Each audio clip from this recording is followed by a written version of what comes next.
birthday, you're my friend. Whoa.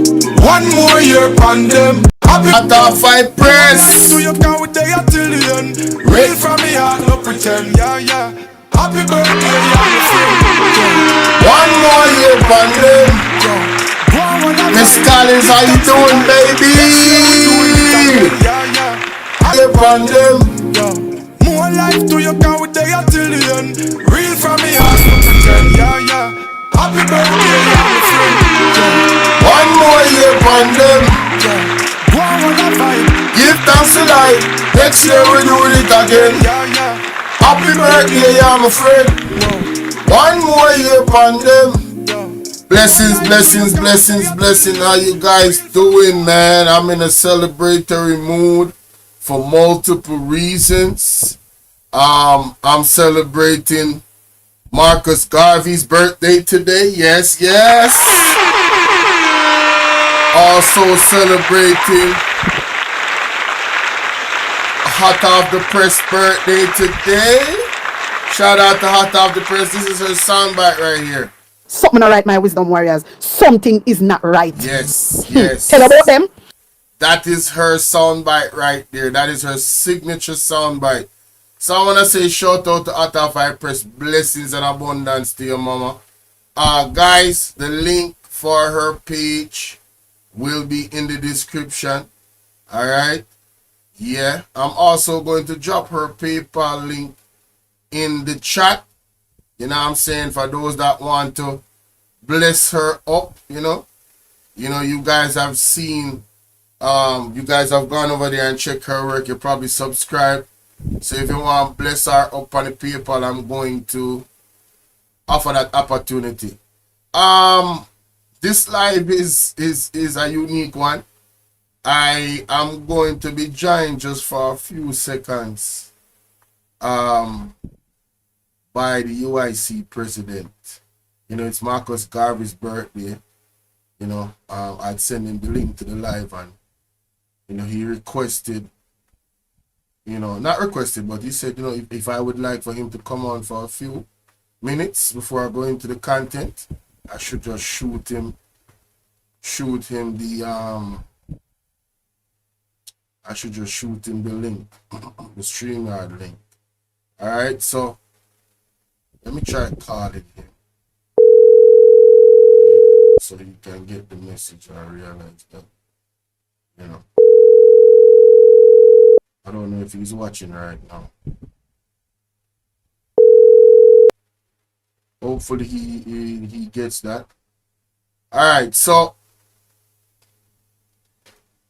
without any further ado, ladies and gentlemen, Marcus Garvey is, before I go into Marcus Garvey, hot off the press, man. Hot off the press. Hot off the press. Let's talk about hot off the press first. Today is her birthday, and today is also Marcus Garvey's birthday. The live, there's a video that she did, and I did not realize that, you know, when she was born, her mother passed. You know, and she expressed that she knows that she's here for a very divine purpose. And when I look at her videos and I hear her speak and I hear the passion in her voice, her love for her people, her yearning for them to, you know, wake up and actually smell the coffee and start to move and act before it's too late. Yeah. I feel that energy of she is here for a very real purpose. You know what I mean? So I just want to big up Hot Off the Press anywhere she is right now. I want to wish her blessings and abundance to her and her family. She's a super hard worker. I think she has a child right now. She's into nursing, and she put out content like it's hot off the press. You hear me? She is tapped in to the news. Listen, I am not even close to her level as a content creator. I can tell you that right now. All right? She is different. All right? So I want to give big shout out to her and what she's going on. She's almost at 27,000 subs, I believe. So I want to encourage you guys to go and sub up to her. I will have her link in the description of the video. You know what I'm saying? For sure. Hey, SJ, how you doing, love? So good to see you, baby. That's the link to Hot Off the Press. As I said, it's her birthday. You guys can go ahead and, you know what I'm saying, support the sister. Sub up. Right? Her PayPal link is pinned in that video as well. So you guys can go and support her if you like. It's her birthday, like I said. You know what I'm saying? I endorse it. She's definitely a hero in my book in terms of what she's doing here on YouTube and putting out the information that people need to elevate and liberate themselves. We are in a time where our freedom is under attack, and we need more people to step up more than ever. It takes bravery, it takes sacrifice, and those people should be given the respect. When you see me highlighting her on Marcus Garvey Day, you know, this should be Marcus Garvey Day. This should be a national holiday. This man, I think, is the first national hero of Jamaica. And I will be going to some video clips about what he really meant to our society. You know what I'm saying? Well, let me play this real quick. First part right here. Wisdom Warriors, Wagwan Wagwan. From Uno Ear Device, Uno no see a one and only attack on the press. Only. Well, my Wisdom Warriors, mighty God of Daniel, appear things are going in our country. Pure things are going in our country. Oh, hold on, guys. Hold on. Yeah, man, you can't hit the link here. Hello? Yeah, man, you can't hit the link. Alright, so let me play this real quick. Chrissy, you know see Wagwan. Bolo, you know see Wagwan. Ivan, you know. Yeah, big up at Press, Mr. Wagwan. Santino, what's going on? We'll be in the bushes. Thank you for pulling up. Sharon Robinson, blessings and abundance, sweetheart. How you doing? Big up. You guys remember, please to like and share the video. Thank you kindly. Mr. Patterson say you're about to hit the link, StreamYard link. So where we at? Right here? Okay. Yeah. Until he does, let me go back here and go to this. All right.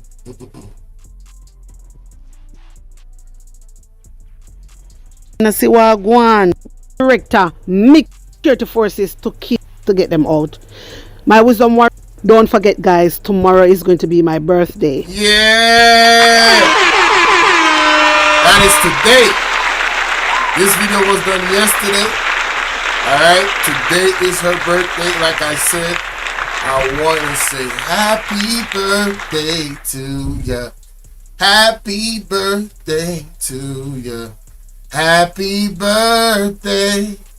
And I want to thank you so much, Out of the Press, for, you know, will it be what's going on? For, you know, opening, you know, being so open with me, with your platform. You made me a mod. I was just in the chat, you know, and, you know, hey, I don't know. You started to shout me out. I was like, wow. You know what I'm saying? You gave me mad love.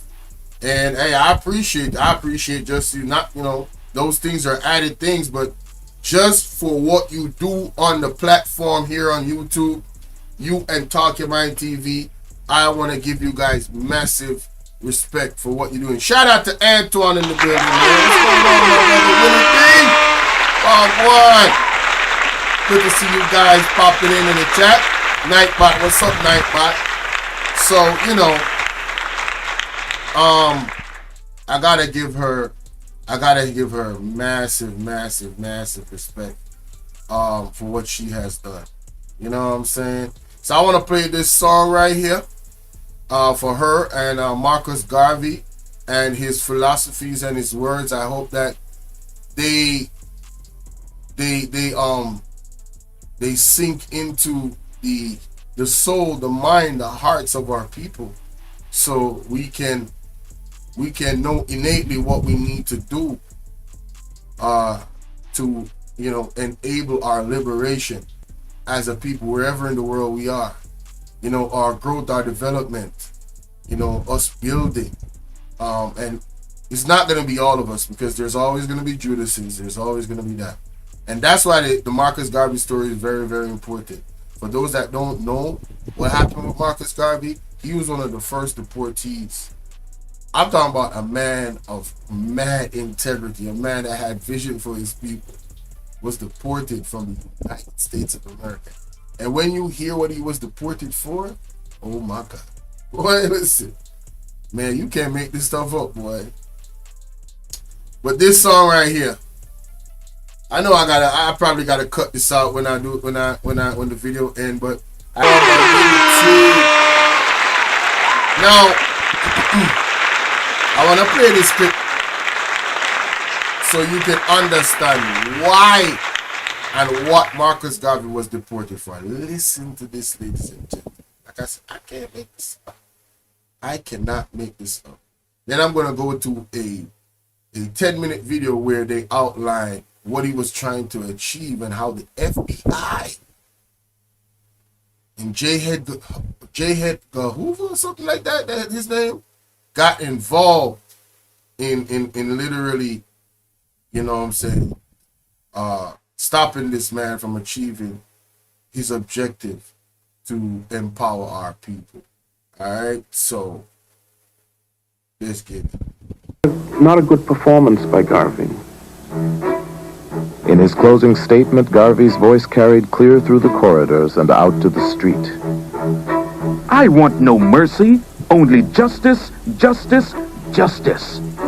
I would not betray my struggling race. If I did, I should be thrown into the nethermost parts of hell.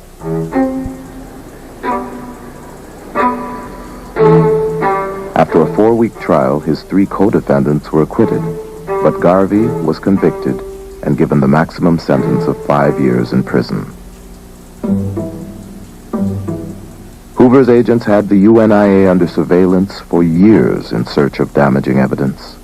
But in the end, Garvey's conviction hung on using the mails to defraud one man, Benny Dancy, of $25. Marcus Garvey was locked up for 5 years by the FBI for defrauding a man of $25. Hey, the bag of chips, how you doing? I want to say that again. Yo,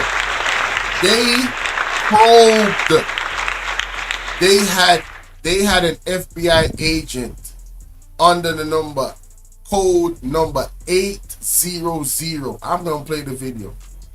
And he was an infiltrator of the Garvey organization. They were searching for evidence to lock this man up. And the only thing that came up was a letter, a mail, something that could easily be deemed as an administrative error.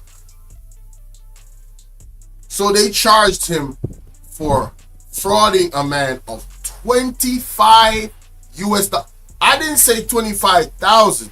I didn't say 25. Yeah, because I'm favored by God. Like when I see people's wives and stuff, I don't even look at them. You know what I mean? Like I don't want to look at nothing I don't want to have. Go up, subscribe to the channel. Shout out to Miss Genesis 1.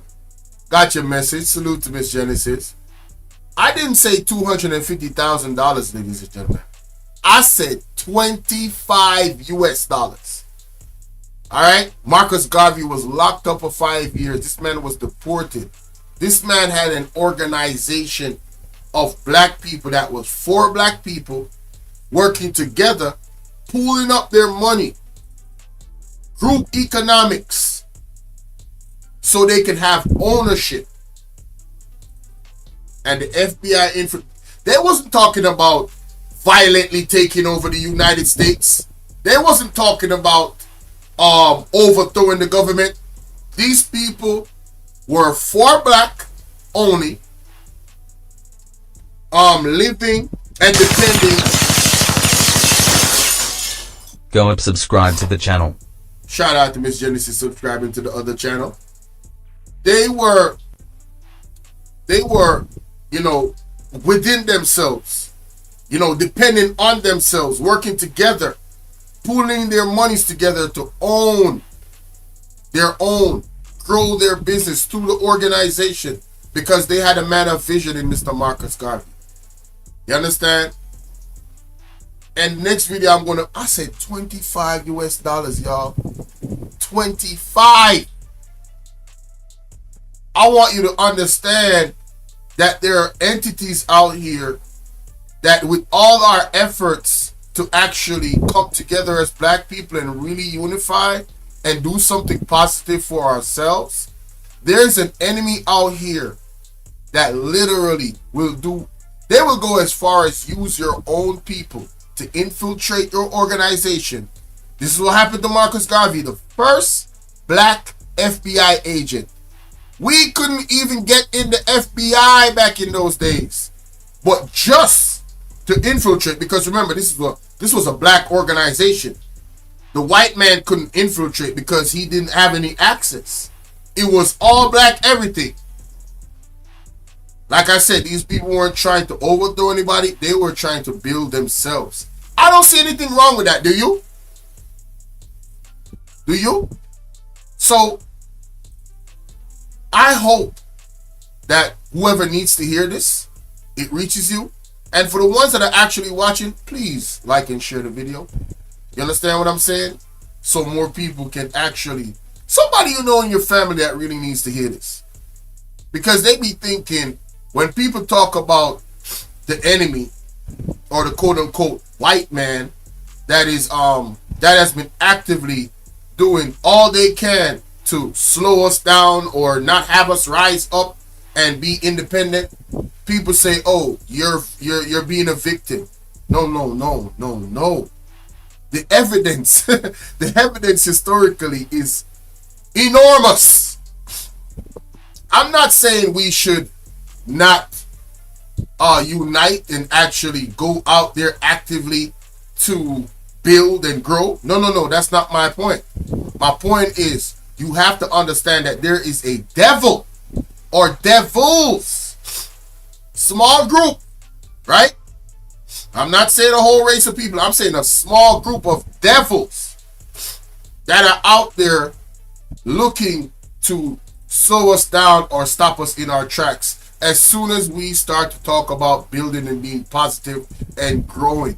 And they will use any method possible to infiltrate, like looking past the fact that they don't want you in the FBI and making you an FBI agent as a black man just to take another black man down. I'm trying to tell you, this is serious and this is real. This is what happened. Ain't no cap in my rap. You feel me? Next film. Let's go. And unfortunately, the Prime Minister of Jamaica is not the head of state. That's not it. Oh, that's different. I actually closed out the video I was supposed to play. Man, I'm crazy. I'm crazy, boy. I'm sorry. Here we go. Woo! Lord have mercy. Didn't I just play this? Hoover's agents had I did just play this. So I played why he got, At the end of World War I, the war powers descended on Versailles to make peace and redivide colonial territories. From the seat of his self-styled empire in Harlem, Marcus Garvey argued that it was time to give Africa back to black people. Some said it was a ridiculous fantasy. You hear what the man said? Garvey's argument is that it was time to give back Africa to Africans. After all the pillaging of our people and our resources, he dared, in a time when it was so volatile, to say, wait a minute, if the powers that be actually want us to have freedom, hey, prove it. It's time to give us back our land. All right, it's time to leave us alone to our own vices and let us do our thing within our community. Tell me what's wrong with that. Somebody please explain to me what's wrong with that. But Garvey's slogan, Africa for the Africans, reverberated around the world as his movement spread through the colonies. In Europe, Garvey began to be seen as a threat. The United States had worked with the British government. You hear that? Just because the man said,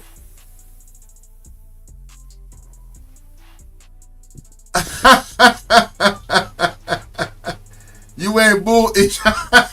Yeah, I had this mic, in the vault. I had bought 2 of them. One of them, I don't know what. I didn't even look back at that to see what's going on with it. It wasn't working, so I just switched to this one. Yeah, this is the brand new mic. You know what I'm saying? Fresh off the mat, baby. Y'all already know. Miss Collins don't miss nothing, boy. Miss Collins don't miss nothing. During World War I, and they continued that after. I said Miss Collins, Miss Janice. I be calling you Miss Collins. I be saying Miss Collins too much, y'all. I'm sorry. After World War I, with a focus on Garvey, because the British government was deathly afraid that the Garvey movement was going to spread revolution. They feared the hundreds of thousands of the masses of blacks under his influence. Undoubtedly, Garvey did stir up nationalism. Garvey's Negro World, now published in Spanish, French, and English, carried news of rebellion around the world. In Africa and the Caribbean, colonial authorities banned the newspaper. But with over 500 divisions of the UNIA in 22 countries, Garvey's message could not be stopped. Yo, do you know what they're saying? This man had a newspaper and they banned it. This is what these people have been doing to black people for years. You ever hear them say, if you want to hide something from a black person, put it in a book? Well, also a newspaper. And if they read in the newspaper, guess what the enemy is going to do? Ban the newspaper so you can't see it to read it. But God, the Almighty creator of the universe, said, nah, it's Garvey's time. And our people was receiving that message, and they were mobilizing. I don't know what has happened to us. Yeah, I got Miss Collins on my brain, y'all. I be talking to Miss Collins too much, so I be saying her name a lot. Miss Collins. It's not the first time. Miss Genesis, you already know. I be calling you Miss Collins a whole lot. Oh my God. But back to the content, man. Marcus Garvey was really moving the needle. I want y'all to imagine if this man lived in this time right now. He was sending out newspapers. And he was galvanizing millions of black people. Right? Do you know who...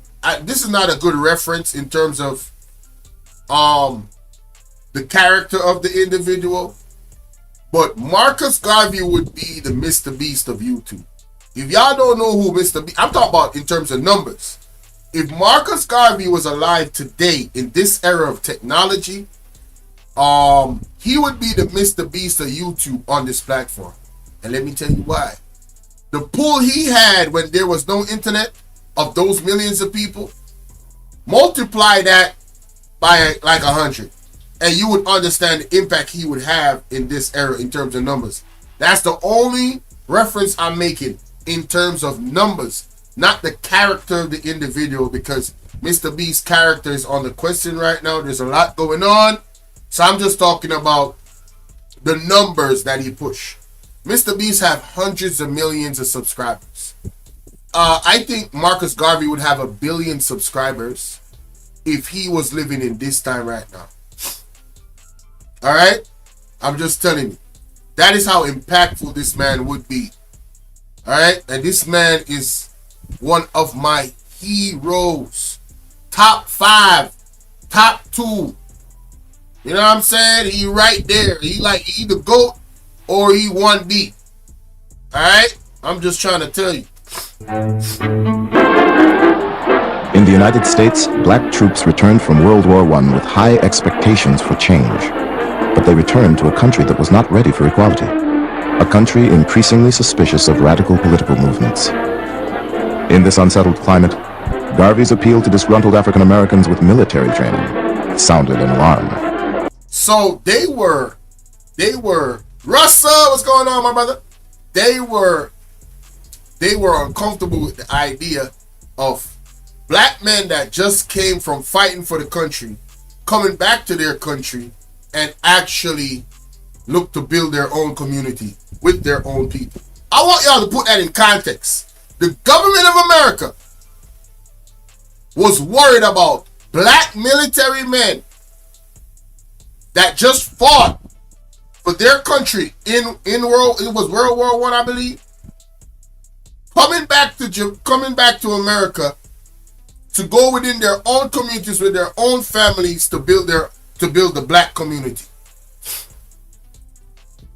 to be protectors of the black community, to be providers of the black community. Why y'all think they attacked the black family, y'all? Why y'all think? And my sisters, seriously, big up yourself, Philly Yardy vibes, right? Why y'all think they attacked the black family? Why y'all think they attack black men and try to weaken us, right? And the ones that stand up, unfortunately, my sisters, you play right into their games. Some of you, not all of you. There's some wonderful, strong black women out here that understand and they get it and they stand with the brothers, right? But there's some of you that are like Judases to your own people, because you think because you have an issue with a black man that laid down with you, that means you should tear him down publicly, and then, you know, thinking that that's going to empower you, when in truth and in fact y'all should deal with that privately, and publicly you guys should actually stand for each other, because it's us against everybody else in a sense. All right, look at all the other ethnic groups in America. Everybody has gotten their own. The Asian bill, the J people protected, the LGBTQ people, although they're not a race, they protected. But for some strange reason, black people can't get anything from our elected officials just for them. All right, just for them. SJ said, I remember how they taught about Mr. Marcus Garvey in school. They made it seem like he was silly man with silly. Exactly, because some of the things I'm about to read, they don't want you to read. I'm going to drop the link for everything in the description. The philosophies and opinions of Marcus Garvey, I encourage everybody to read it. As a matter of fact, people from other races read it and use it to empower their own race. Marcus Garvey is well respected amongst all well-thinking communities around the world. I'm talking about all. I'm talking about politically, any space of intelligence that you want to go. Quiet as kept. Marcus Garvey is respected in every single area. I don't care if you're a genius. I don't care if you're especially politics, political science, people that major in that type of stuff. If they don't read Marcus Garvey, they ain't reading nothing. This man words resonated with anybody that had any type of self-pride when they look in the mirror. He didn't preach hatred for other races. He preached equality for all races. Oh, so you have your own God? Then the black man should have his own God. So you have your own country? Then the black man should have his own country. I want to ask y'all, what is wrong with that? What is wrong with that? Happy birthday to Marcus Garvey.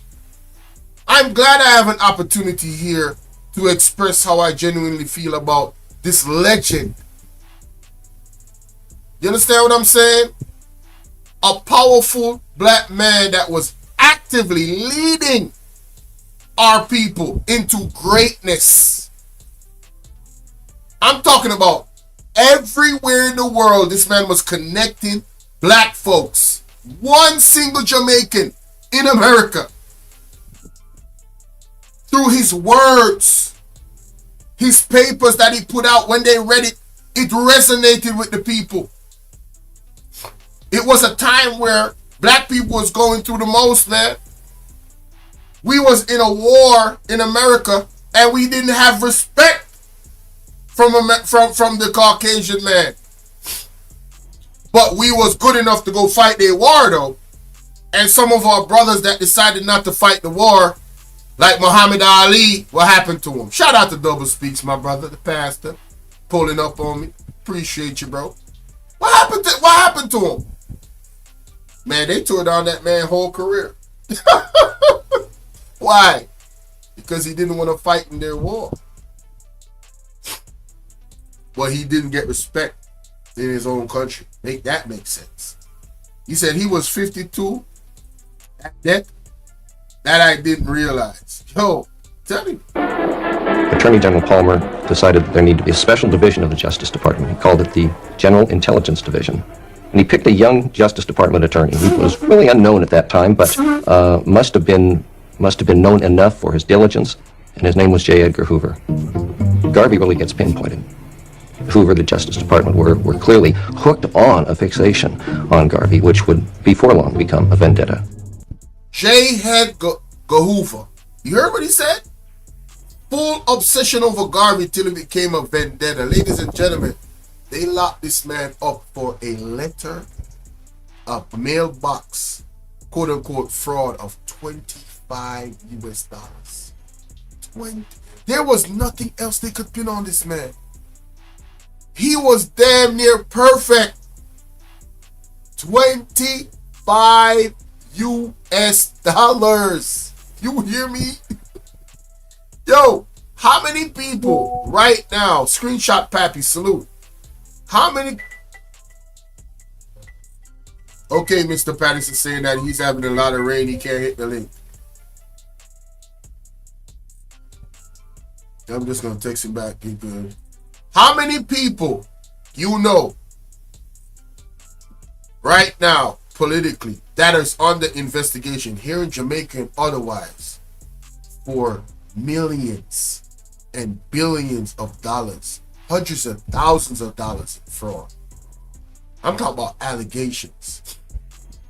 And they never get locked up. Some of them, they actually know and find out, and the penalty, they never get the max. They don't get deported. None of that stuff. Because of what? It's all about who we like. Go along, get along, gang, gang. Go along, get along, get. Hey, shout out to KB, Kwame Brown, Bus Light. Go along, get along, gang, been operating for a long time, ladies and gentlemen. I'm talking about, man, they've been around for a minute. Goodness gracious. Sheesh. J. Edgar Hoover wrote to a colleague, Garvey is a notorious Negro agitator, affectionately referred to by his own race as the Negro Moses. Moses of the Bible. Negro Moses. Y'all see how powerful this man was? How he was revered by the people? Man, listen. Before I go into the other part, one of the things... I think Bolo is live, but if anybody has Bolo's Cash App, can you drop it in the chat? Because I pay my taxes, bitch. Let's go. Let's go. SJ tip $10. Great topic, Bolo heart exclamation. Shout out to my girl SJ with the donation. Yeah. So really, thank you so much, SJ. Really appreciate that. Thank you. Now, before I go into the rest of the video, a point of order. For us as a people that are serious about actually coming together, growing and building, we have to learn from our ancestors' mistakes. One of the mistakes is you can't allow the movement to surround one individual. What do I mean? We don't need leaders anymore that are single leaders. We need a fleet of leaders. Which means if something was to happen, say they assassinated one of us or locked up one of us, or whatever the case might be, we were inactive and couldn't move around. The system which we put in place that is going to empower us needs to be able to operate without any leader. That means it's like it's set on automatic. It's almost like you would say that AI is in control of it. The AI has the instructions to make that wheel turn, even if the leader or who is perceived to be the leader is not there. We know exactly what to do if that person was gone. if that person was unalive, if that person was assassinated, my bad. That is where we need to be now. We need to be so meticulous that it's like playing chess, right? Already reading your opponent's possible line of attack and setting defenses up to make sure if that attack comes, we can withhold the attack, or our shield is so strong that it doesn't affect us at all. You know what I'm saying? It's like in boxing. You could put that shoulder up, right? You put that shoulder up, right? And it rubs off. It don't affect you too much, right? And you jab, dip, come with the hook. You know what I'm saying? You gotta already be reading your opponent like, yeah, you gonna probably try to hit me like this. Boom, you know, you trained, you're ready, you prepared. He said one link can't hold the whole chain. Thank you, Miss Genesis. We need everybody to be leaders. We need everybody to be active participants and understand what needs to be done whenever it needs to be done. You see how the Taliban work? And this might not be a great example, but I'm just talking about specifically how they work in terms of you eliminating one of them. What do they always say? Look at even Hitler, right? You can learn from damn near anybody. You can use some of the same traits in a positive way to have good movements. And what do I mean? I know I might catch a lot of flack for this, but listen to what I'm saying. If you assassinate one of our good leaders that is doing right by the people, 4 more pop up, right? 4 more was already ready to take his place or her place. If you assassinate any one of them, 6 more pop up. They won't know who to look like. Everybody is the... Listen, I remember a story about Jamaicans in America that do drugs on the street. And one of the things that the FBI said, I think it was a documentary, they said they couldn't find out who the hell was the actual leader. Do you know the leader was on the road selling dope like a regular dope man? Like he wasn't the one that was running this entire operation. They couldn't find out who this nigga was. Because everybody was like, that's how we gotta be so chameleon. We gotta be chameleon. We can't wish Marcus Garvey was here. That man did what he was supposed to do. It is our time to take up the mantle. It is our time. We have a responsibility just as much as he knew he had. He did what he was supposed to do. He went through Empress 13, how you doing, love? Said just came back from Marcus Garvey house here in South. Oh, there we go. You see what I'm talking about? I couldn't talk about nothing else today, y'all. I had to talk about Marcus. Today is Marcus Garvey Day. You heard? But what I'm saying is, yeah, blessed earth strong to the king. You know what I mean? So what I'm saying is, we got to be so prepared that whatever they come at us with, the movement is going to keep moving. And listen, I'm not talking about taking down no government. I'm talking about financial literacy. I'm talking about pooling our resources together. I'm talking about us owning land with water on it and building our own cities, having our own police, our own soldiers, our own sovereignty like native people do.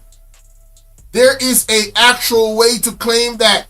It's legal, it's paperwork, but you got to be educated. You got to be educated. And that's what they don't want us to do. That's why they have all these distractions on these platforms and they allow it. All these artists, the sexy reds, the booty hole brown and all of this stuff, right? A lot of them that some of you might love and you know you bopping to it and twerking to it and bopping your head to some of the dudes, even myself.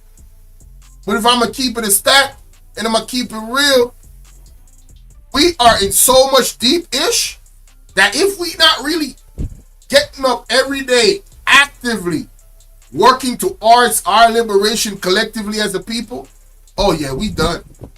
Oh, we done. Our kids, it ain't gonna be nothing for our children. Shout out to EJ in the building.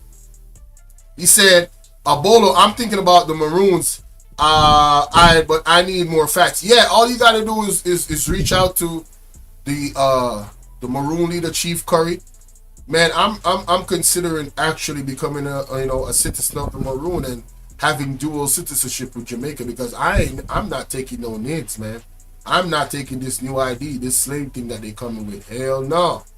And that's my opinion. It's a slave thing to me. So they can say, oh, you not putting out no misinformation. In my opinion, that NIDS ID is a whole trap. And I'm not gonna allow anybody to entrap me into no slavery. I would be dumb, deaf, and blind. Man, my ancestors would kick my ass after all they did to fight for me and others to elevate ourselves to some level of freedom. Because we're not 100% free. Yeah, link Chief Curry. He shit his, let me tell you his Instagram. His Instagram. Wait a minute. Let me get his Instagram and drop it in the chat. Link Chief Curry, man. You know what I'm saying? Chief Curry, yeah, right here. Y'all give me a second. Here, copy. And don't get it twisted. If you live in Jamaica, you can still travel under the native, because they native and they're indigenous. You can still travel. He travels all the time. He's the president, he's a chief, full-fledged Maroon. They got their own government. So they got paperwork. They shit is stamped. They shit is legit. All right, they got a treaty with the crown in England. So it ain't no joke. That's his Instagram right there. Y'all go ahead and check him out and inbox him, man. You know what I'm saying? I'm gonna inbox him. I would love to have him on the platform if he, would take the time out, because, that would be powerful. You know what I'm saying? Real talk. But let's continue. Hoover's agents were in the audience at Carnegie Hall when Garvey bragged that the UNIA would soon be strong enough to exact its own form of justice.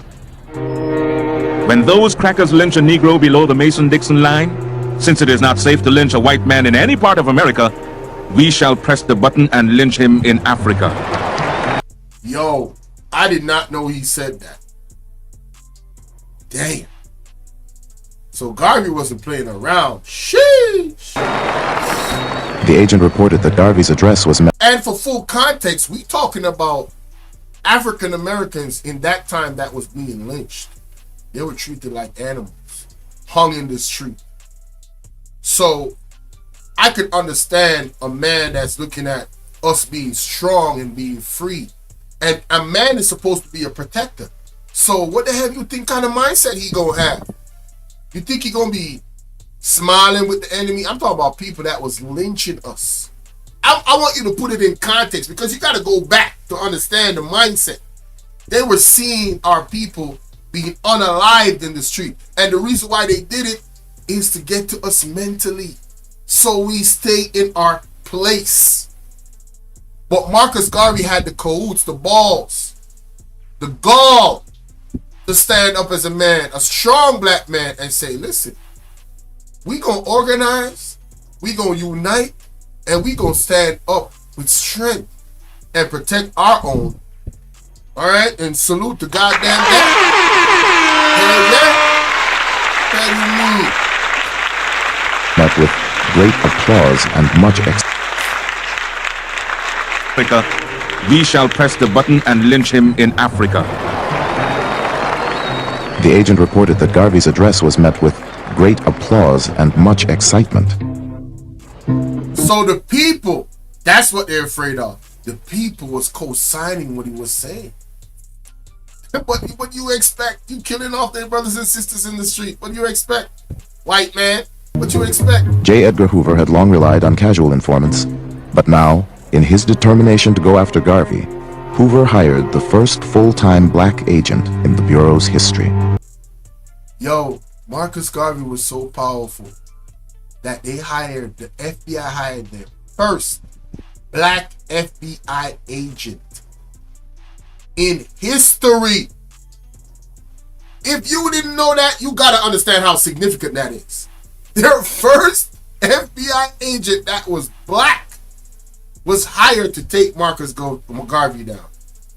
Again, we have the power within, and that's what's scary to them. Facts, Miss Genesis. They already know. Man, listen, if we wake out the Matrix tomorrow, ladies and gentlemen, I guarantee you, in 5 to 10 years, we will be a world power. I don't think y'all hear me though. I said, if we wake up out the Matrix, and you see what the president of Burkina Faso is doing, Ibrahim Choi, just think about how much countries there in the world and how much African countries is there. All right. So give or take, say just the continent of Africa alone. Put Jamaica in there and certain Caribbean countries. The whole continent of Africa and the Caribbean. Right? Imagine a leader like Ibrahim Choi in those countries. And we are connected with our African brothers and sisters. Imagine France that is highly populated with a lot of African brothers and sisters. We are all over the world, ladies and gentlemen. If we wake up out the Matrix collectively, I'm telling you, in 5 to 10 years, we will be the world power. There is no question. I'm trying to tell you, there is no question. And let me tell you how, you know who knows that to be a fact and understands that because he's a wise man? The president of Russia. You think the president of Russia is a fool? Bro, that man knows his history. Did y'all listen to the interview? Did y'all listen to some of the stuff that he released about black people? He knows what time it is. He knows. Why you think he's aligning himself with strong African leaders? You think he a dummy? There is a shift going on. Shout out to the P305. Do you see what's going on in Kenya? The Gen Z's waking up and telling Ruto, you got to go, my guy. We are taking no, we don't want to hear it. You have to, you gotta go. We're demanding that you leave. There is no negotiation. Because you are corrupt and you have destroyed this country and its future by pillaging the people, right? Selling out the resources and being a goddamn fat and greedy mother effer, allegedly. This is what they've been doing. These sellouts, these Judases that's in leadership. Right? And this is why I think there needs to be a penalty for treason, like your life and your family's life. So people won't readily jump and want to become a politician because it's profitable. No. The consequences for treason should be your life and your family's life. Not just you, your whole lineage. I bet you won't mess with other people's lineages. I bet you will stay focused. And that's just my opinion. It might be a little bit extreme for some people, but I'm telling you, if you charge them and their lineage for treason, I bet you when they go in power, they will be very mindful about how they treat the people of that country, and they would do everything in their power to actively grow the entire country. Shout out to Phoenix Rising in the building. They will do everything in their power to make sure the people of that country is going up and up and up. Because they know if I mess up and I mess with those people, that's my ass and my lineage's ass. That means I will not exist moving forward. That is just my opinion. Mr. Collins said, damn, Bolo. Yes. I'm tired, bro. Sis, I'm tired. I'm tired of this corruption and this tearing down of our people. There has to be some extreme measures put in place for these guys to know we are not messing around with y'all, bruh. Alright? Seriously. We don't got no time for that shit, man. Y'all like and share the video. He was known by a code number. All his reports were signed 800. That was his code. And his job was to go into Harlem and to infiltrate the Garvey movement to try and find evidence that could be used to build a legal case for ultimately getting rid of Garvey. You remember what I said? That same black brother that they sent it, that Judas, that was part of the FBI. His whole mission was to find out anything they could find out to take this man down. Anything illegal. But everything was on the up and up. One letter. One mail, man. $25 US fraud. 25 US. They locked this man up and deported for 5 years. $25 US. Are you kidding me? This is just to show you how far they will go to stop any movement that is uplifting to our people. So when I hear people say the system is not against black people, I cringe. I'm like, yo, what? I'm not saying we should be crybabies, but bruh, are you serious? There is a shadow in the dark that is still actively operating the way these people have been operating for many, many years. It's not no boogeyman stuff. They are there. It's about understanding the enemy, learning from the mistakes that our past ancestors did, right? By being so welcoming. Because that's how they get you. Oh, I love everybody. Welcome, welcome. Come into my house. And you don't know, you letting a snake in your house. You letting a demon in your house. And sometimes it's your own people that's the demon. So it's not even a race thing. It's about discernment, y'all.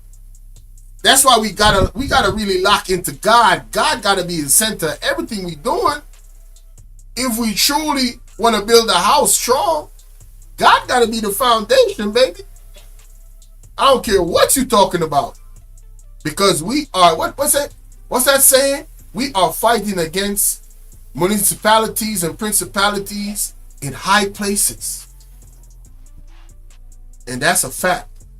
All right, these people are in all type. The B Lion Show, salute. You already said that's that collude with the CIA. British should be charged for treason. I agree. I agree with that, Philly Yardy. I agree. So man, listen. What?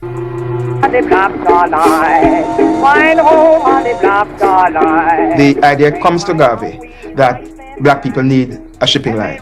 And he bases his idea on the fact that the Cunard family has the White Star Line and the Irish have the Green Star Line. And he says, why shouldn't blacks have the Black Star Line? Did you hear Garvey's reasoning? These people have the White Star Line. This is a family. This is racist, right? You got the Green Star Line. So he's like, so why shouldn't we have the Black Star Line? And that's what he named it, the Black Star Line. Yo, if they left Garvey alone, listen, guys, if they left Garvey alone, he probably would not be around right now. And if he was, thank God.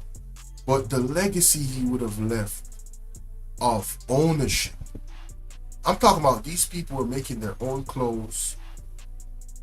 These women were locked into their culture to the point that they would not even wear false hair.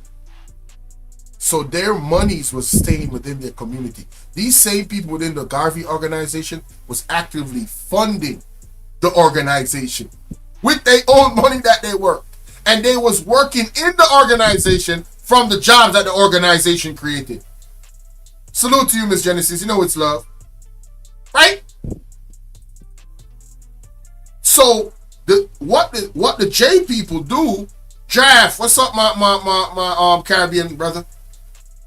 What the J people do is what Garvey was trying to achieve with black people. The J people money circulate within their community several times before it goes out, so the wealth stays within. What Marcus Garvey was doing was creating that same environment. Only black people worked in the organization. Black people funded the organization, so the money would stay within the black community. Ladies and gentlemen, Marcus Garvey would have been responsible for multiple families being multi-billionaires right now in 2024. If he was left alone to operate legally, freely and fairly on an open space of business with his own Black Star Line ship.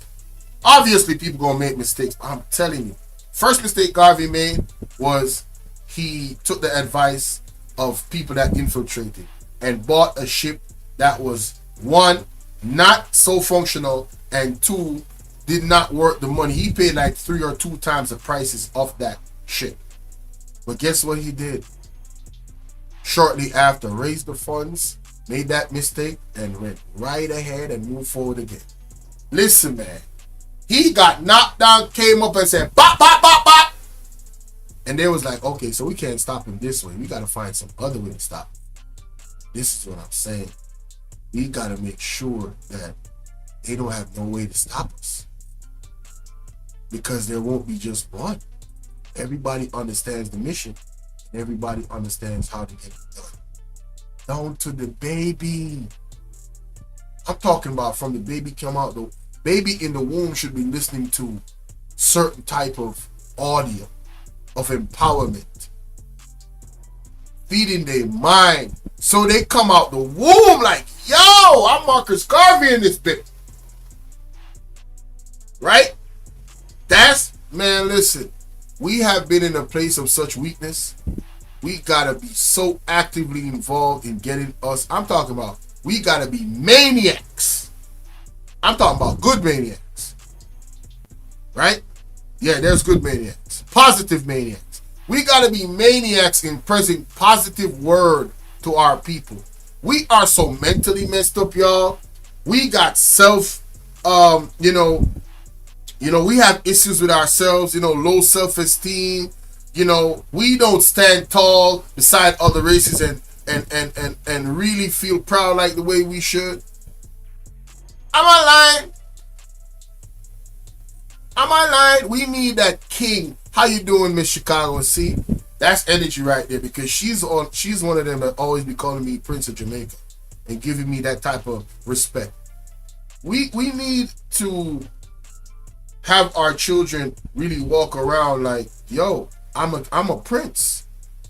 All right, I'm gonna be king of this kingdom one day, right?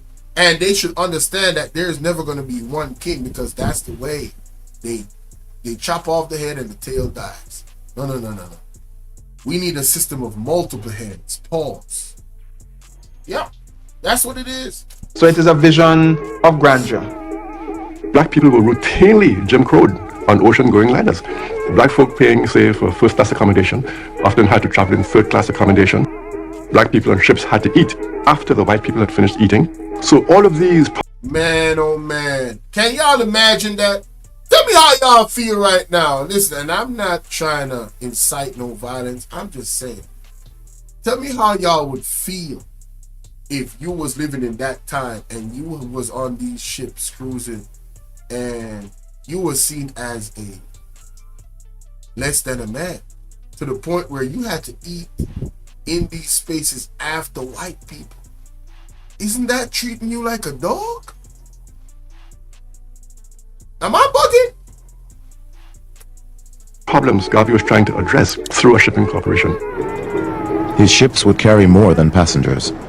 Garvey envisioned commercial trade among black communities around the world, with produce, raw materials, and manufactured goods transported on UNIA vessels.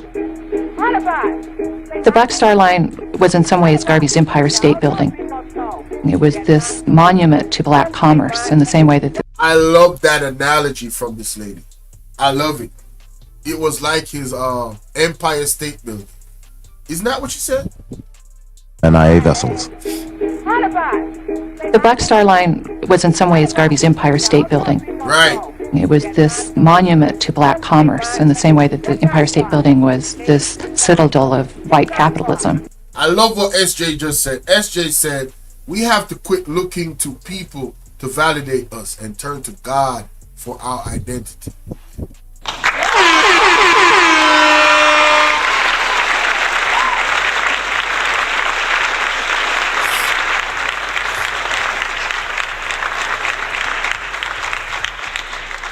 See, this is why I love beautiful, intelligent sisters in the chat and strong, intelligent brothers in the chat. Yep. And it represented the ability of black people to seize the day and to have their own economy. Think about that. Our own economy. Yo, don't the way how Marcus Garvey think in terms of ownership. You know he would at some point have his own currency, right? Yo, if they left this man alone, bro, I'm telling you. But you see, this is where we all have to start thinking and acting with that thought process. This is how they won't be able to cut off the head. All the stuff that we consume and put our money, we really start focusing on like financial literacy, understanding credit, understanding the tax, tax situation in America and how you go around that, because there's ways to, obviously. Trump and all of them did it, and the tax coded. There's loopholes, right? All these secrets that we don't know, if we get educated about these things and really start, like I said, on an everyday basis, put me 6 hours a day into doing something to further the development and growth of our people collectively in terms of generational wealth and ownership. Imagine millions of people, multiple millions of African people in their own homes, understanding that and working towards that. Bruh, with our creativity, our hustle, our grind, I hear Miss Genesis say it all the time, there is greatness within us. We have the ability, y'all. Collective, I'm telling you, we do. Marcus Garvey knew it. Garvey offered Black Star Line stock for sale in 1919, promising his investors liberation and large profits as they slept. My parents spent a small fortune in Garvey shares. They were $5 a piece in those days, which was a lot of money. And my mother had to remind my father that there was food and things to be bought because he was buying shares. And Daddy had those on his dresser. And I remember reaching out to touch them. And Daddy said, touch them and feel the power that the black man will someday know. Just months after his first stock offering, Garvey stunned the world with the purchase of the Black Star Line's first ship.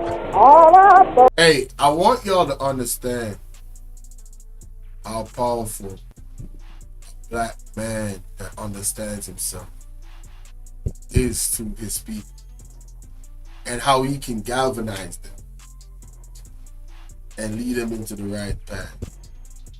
But again, we're in a place where,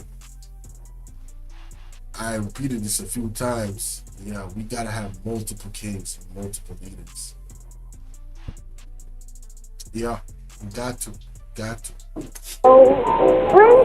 Let our steamship sail the high seas. Not one, not two, but hundreds of them. The stronger we become upon land and sea, the more will be the respect shown to us, and the greater will be the glory. The man was looking for ownership, right? So his people could gain respect collectively.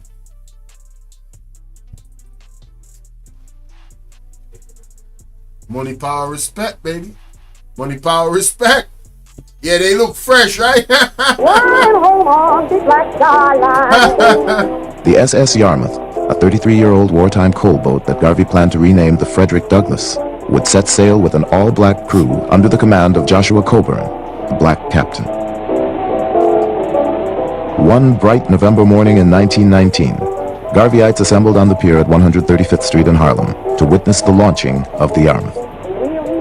A spectator said, "We watched people jump up and down, throw up their hats and handkerchiefs, and cheer while the Yarmouth backed from the wharf and slowly glided down the North River."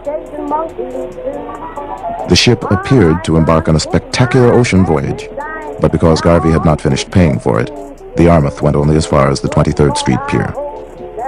But when the Yarmouth finally made its maiden voyage, it was cause for an international celebration.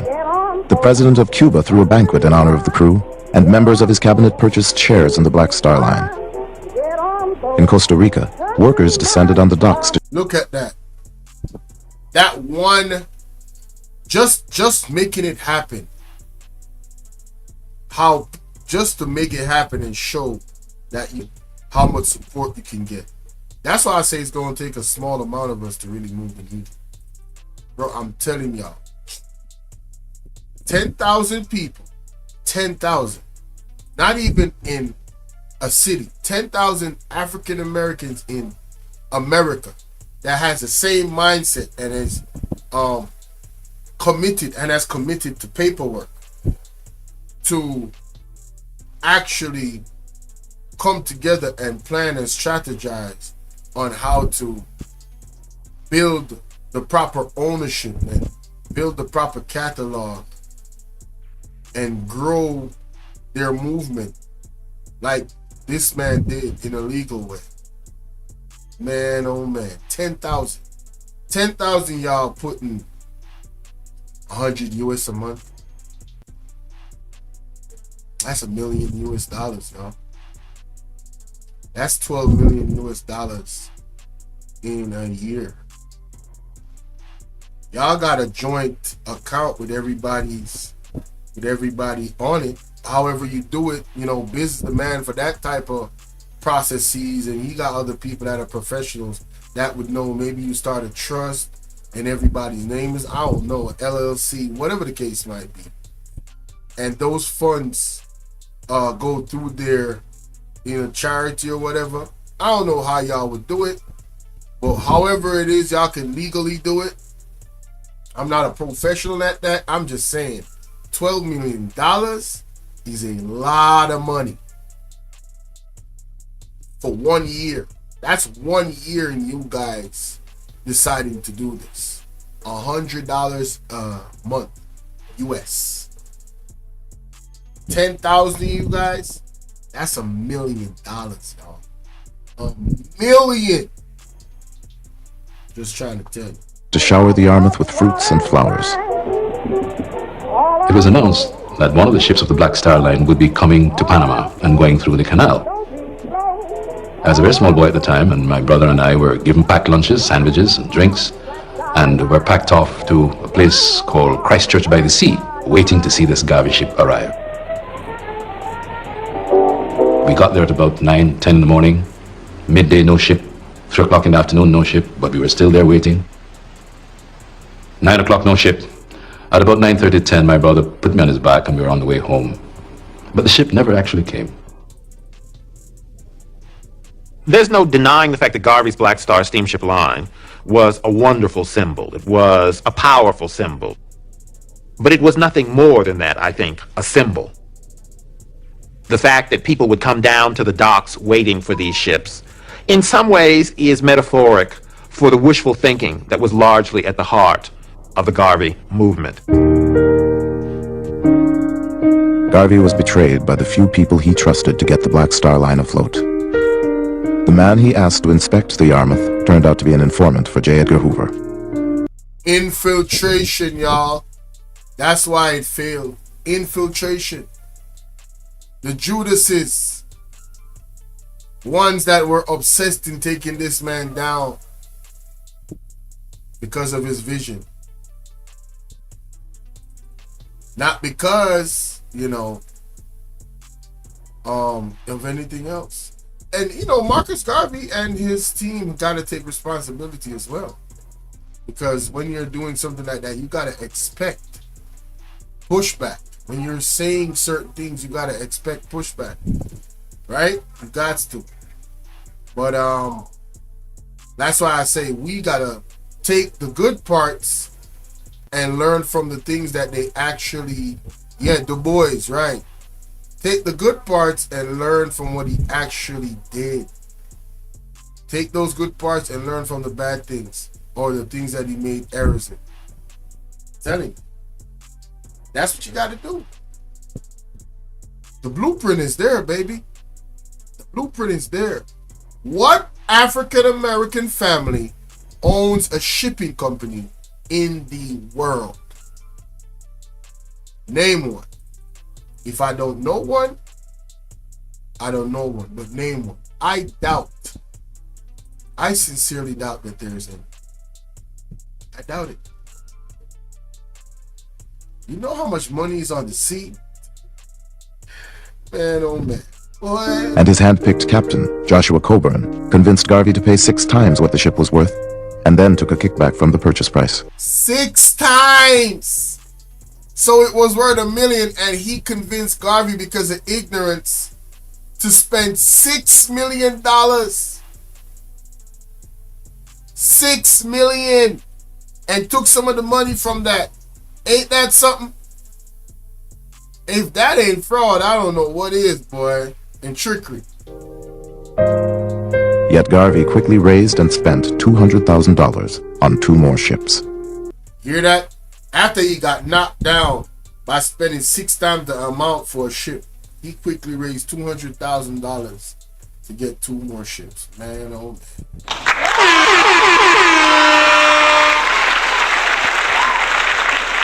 And that is what I want to end off on.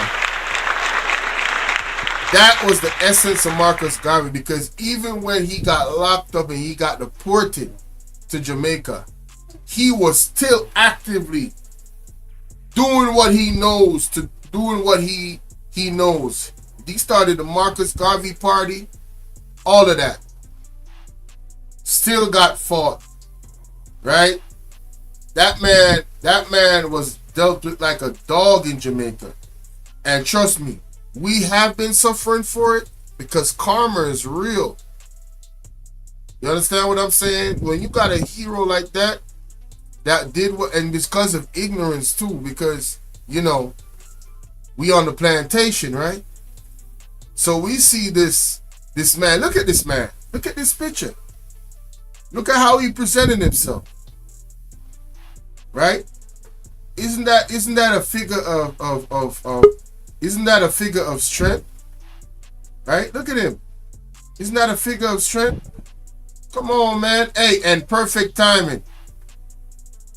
Perfect timing. I'm done with the reaction of the videos. We have Mr. Joel L. Patterson in the building. Give me 1 second. They can't see you, so I'm on OBS. So I gotta put you up on the screen. Let me stop this. Let me take that down. Take the other one down too. This. Then let me show my screen. Using this. And here we go. Ladies and gentlemen, I want to welcome to the platform Mr. Joel L. Patterson.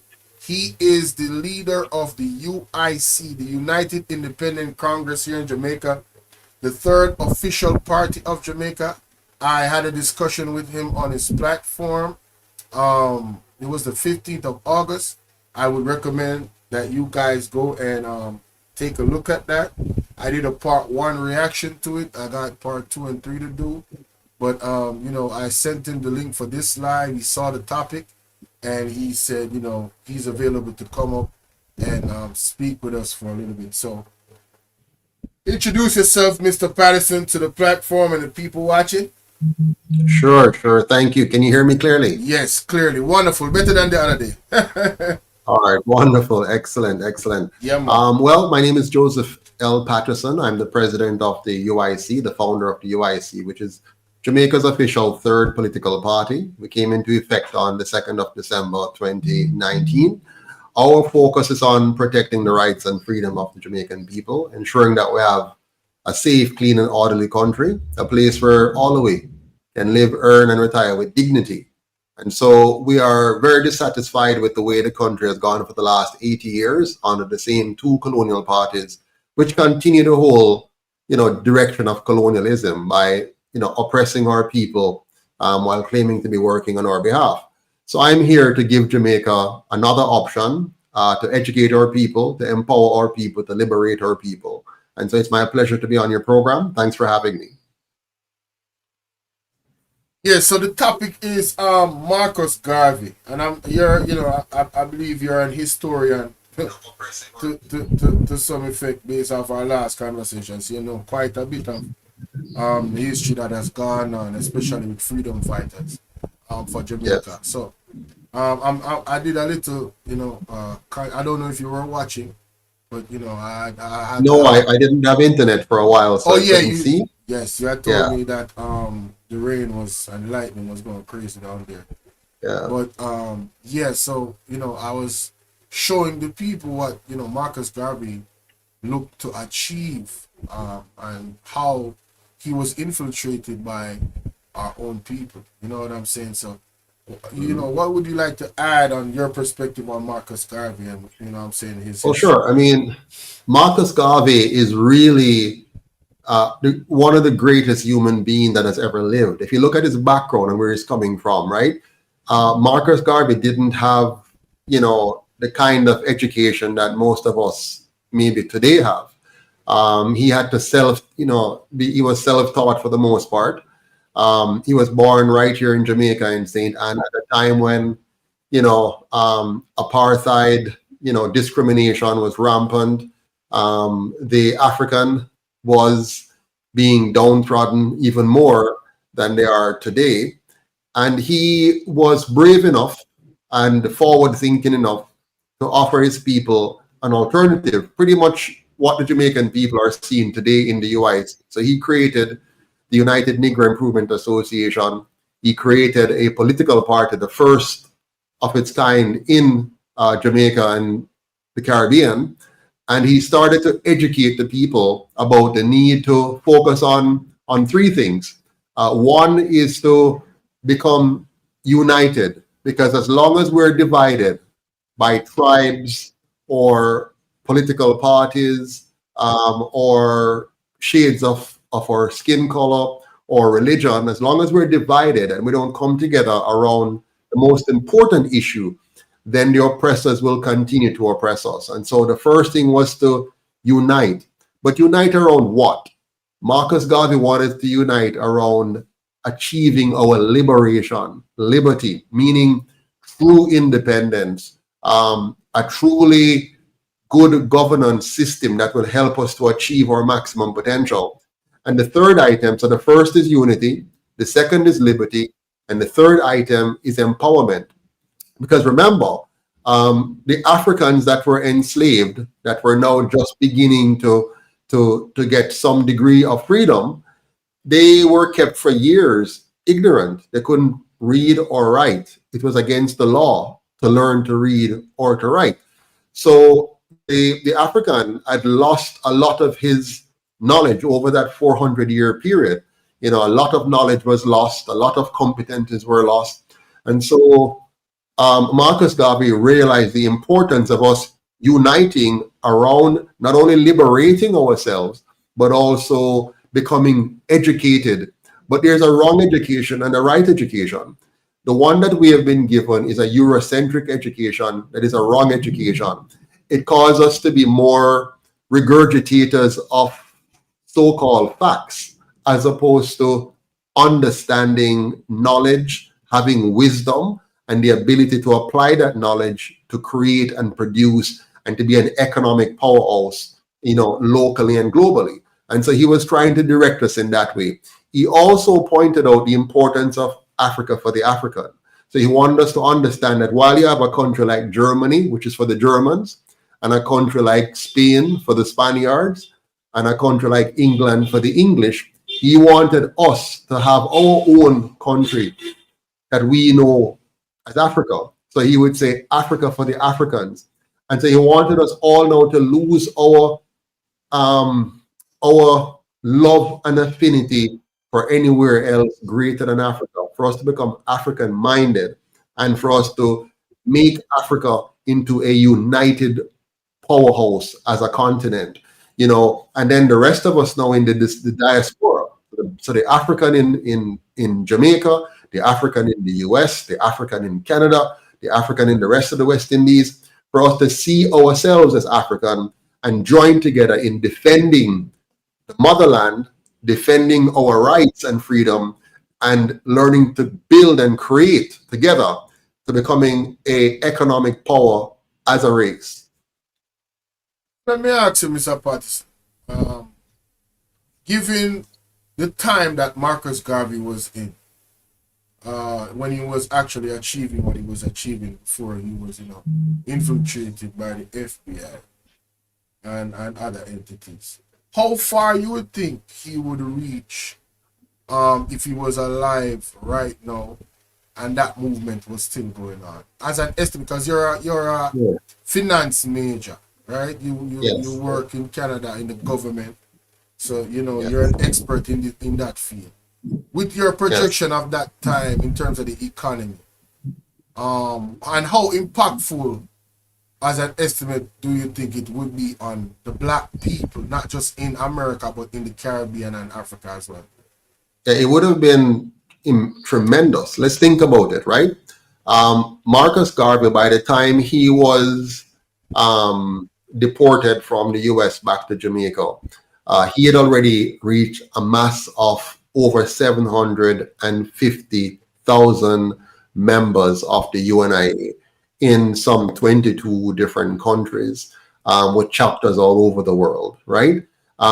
These people were willing to give their small amount of monies to create an economic powerhouse within the African community, within the US and beyond.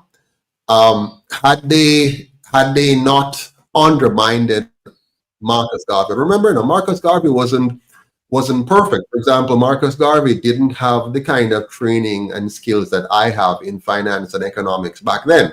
So he was doing the best that he was doing with very, very limited, right? Yeah, personal knowledge. So he had to depend on other people, and those persons themselves may not have all the competencies. But one thing they did have, like today, them did licky. You understand? Licky. Like today, a lot of people right now will sell out Jamaica. We see that in our leaders. They will sell out their people because they can get something from America or wherever else. Right. And even locally, they will sell out the people to the PSOJ oligarchs. So we've always suffered from that. And it's not just Jamaica. Humankind is like that. We will sell each other out for money. We can't see beyond that sometimes. But if Marcus Garvey was not falsely accused of mail fraud and falsely convicted of fraud in their courts for a very minimal issue, mail fraud, $25 mail fraud, that is nothing.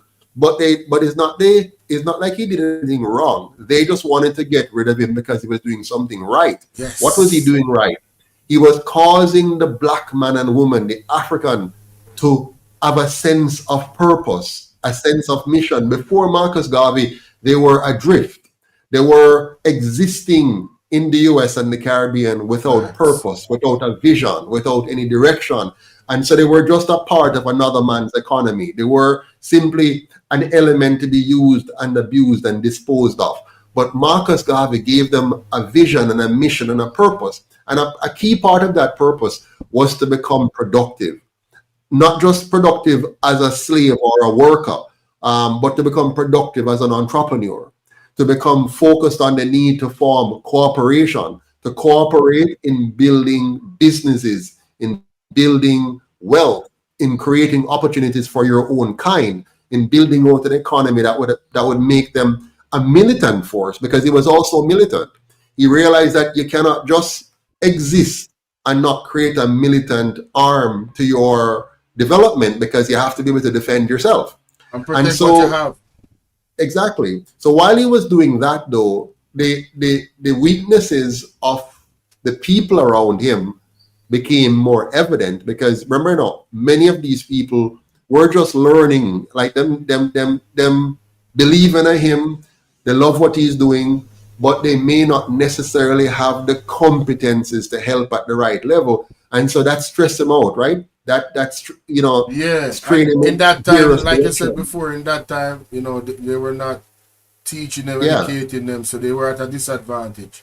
But exactly, how many of them were accountants or engineers, or so it was a work in progress that he was doing very well with all the difficulties. He was doing very well, but the licky ones among him now would sell him out and cause his downfall. I want to even add to that the just looking at that and comparing those people to us now that are way more educated, I'm like, yo, so what's going on with us? Why is it that we have not even attempted to even try to have that type of impact as a Marcus Garvey? Not all of us, but most of us. We're not trying to be a part. I know that your organization. Well, I'm trying. I know you're trying. But yeah, the people not coming behind something like that is what I'm like, what is going on with our minds?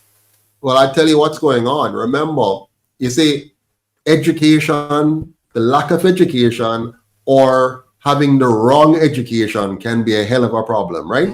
So most of us have been trained, for example, to doubt our kind. You know that, right? Right. The system was designed for us to be, when we see our kind, we see scammer. Right. We see scammer because we've been taught, if for example, if I was a white Jamaican, the reception would be different. Very different. You understand? We have also been trained to think in terms of if the person rich and a let off. Yeah. So for example, See, if I came, business. yes, if I came now and I was, splintering little money here and there and gear man, you just say a whole heap of following because may I give them little something. You understand me? But because I am calling them to an intellectual development and pointing out to them, this is very important. I'm pointing out to them that we have to own this political party. Just like how back in Marcus Garvey day, and the people own it. The people then put in them small amount of money and we could have buy the Black Star lineup. We could have put in a dry cleaning company. We could have buy some buses or whatever. It wasn't Garvey himself that is dipping just in his pocket. It was we, the people, that were dipping into our pocket. Real ownership. So the UIC, go ahead. Now saying that's real ownership. Absolutely. And so what I'm trying to teach us now is that, remember, the two colonial parties, which fully represents the same establishment that killed Marcus Garvey. Remember, the same set of ideals, the same set of approach, which was to destroy the Marcus Garvey party in Jamaica in the 1930s and to oppress Marcus Garvey and to push him out. The same forces are at play today. Why do they do that? They don't want a movement to develop in Jamaica that reminds the people and educate the people of what really was done to them and who did it to them.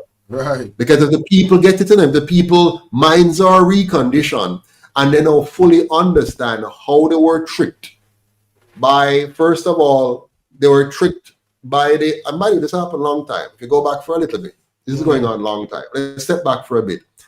When the colonizers went to Africa, okay, and they went to Africa and see the situation and say, oh, what are people there, whatever, or when do know, and they say, hey, to some of our brothers at the front line, at the border states, at the coastal region, listen, we need some of your people, not from your tribe. We're going to give some stuff. We have guns, we have tobacco, we have alcohol, we have trinkets. We can give you this, but can you go into the land and bring some of them other tribe there, come and sell with? Prisoners of war. Yeah, and so our brothers now on the front line on the coast said, but this is a good businessman. And so they went in, our brothers who were divided by tribes. Yep. So this tribalized thing is a serious problem. Yep. Divided by tribes. And so they went, first of all, and they went in and captured other tribes and bring them to the coast and sell them into slavery. Okay? Now, later on, they themselves get into trouble because as they emptied Africa, and that's why Africa is so behind today, because they took most of the young people, right? So back in the days, the young people in take away, right? All the strongest, the brightest, right? So the robust men and the robust women. So what you're doing now, you're depleting. It's the same brain drain that happens in Jamaica today, right? Yeah. So they were brain draining Africa then, And then they take those brains and dumb them down by saying you can't learn to read, you can't learn to write, and beat them into submission, call me massa, and bow down to me and do whatever I say. And then they hired some of our black men, some of our Africans in the plantation. They hired them and they gave them the Bible and say, here's the Bible. Teach the Bible a particular way. Teach them to love their enemies. Teach them to obey their masters. Teach them to look for their reward in heaven, not here on earth today. They must look for it in the sweet by and by, in that beautiful day when all of this is over. There'll be no more war, no more famine. Get them to look away from here and accept their lot, accept their subservience, accept their depressed state, and even teach them to see God as not looking like them, but looking like us. And teach them to worship that God and to worship that imagery until their minds become so dwarfed that they become totally useless to their own race and become nothing more than a brute animal like the cow or the sheep or the dog for us. And so what I want to point out to you is that is from then. What have we done since? Those now who are our leaders today, they have continued the tradition of the house slave. The house slave get a little bit better food and a little bit better clothes. Links and connection, and him get to be in the master's house occasionally. And so now we have created in Jamaica a master slave economy which is protected by the house slaves that we call the two colonial parties. So they're maintaining that system of house slavery where they keep down the rest. We're the field slave, the outsiders. They keep down the rest away so that they can cream off our wealth by stealth. CEOs of the corporation. And they enrich a few now, the few house slave and upper level slaves, and then that money flows up to the colonial masters. And we stay down here and pay the price. So that's what we're fighting against. So now, Garvey was leading the people now to understand that, leading the people now to rise up. Remember, the people are still mentally dwarfed, so they're not fully there. So they had to strike the shepherd so they could get rid of the sheep. Yeah, and I was saying earlier that we should learn from that, right? Yes. So, like I said, God forbid something was to happen to you. I would want the UIC to be structured in such a way that that system, the vision, would not die.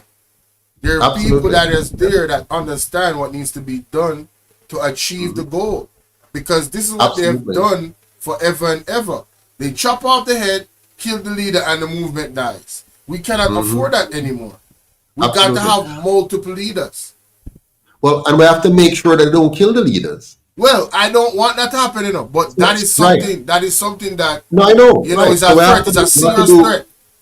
We have to do because what they do most times, right? First of all, the UIC is built. If you notice, we're built on principles. We're not built on charisma. We're not built on the messianic profile of me. We're built on what do we stand for. That's why when people come into the movement and they want to come with this and that, we say, remember, the UIC is about unity, liberty, and empowerment. So we don't deviate from that. Now come tell us about to go over here so now because you'll win votes if you do this and go over here. So because no, we're going to stay focused on principle. And then what we have to do now, teach the people now, how do they topple organizations? How do they topple it? It's not just by, because if you make it leader-centric, they'll topple me, then the next one, and the next one, and the next one. Right. So we have to learn now, how did they topple? What did they do to Marcus Garvey? If you go back and look at it, what did they do to him? Very simple. Right. They accused him of financial impropriety. Right? Yes. What did the UIC do? And by the way, I've been accused of that. Yes. I mean, tremendously accused. Now, the last time you and I spoke, I pointed out to you, what do we have? We have audited financial statements. We submit those to the ECJ by law. That's the regulation by law. Right. We're the only political party in Jamaica who the other parties get to see what's happening inside of we, but we don't get to see what's happening inside of them. Right. That's funny. That is. This is a dangerous thing, you know. Right. And if the people who are spending their time attacking me, if they were to spend the time and learn the system and attack the system, because the system allows for the third party to be fully transparent and open to the two colonial parties, but the two colonial parties are not transparent and open to us by law. By law. By law. That's crazy.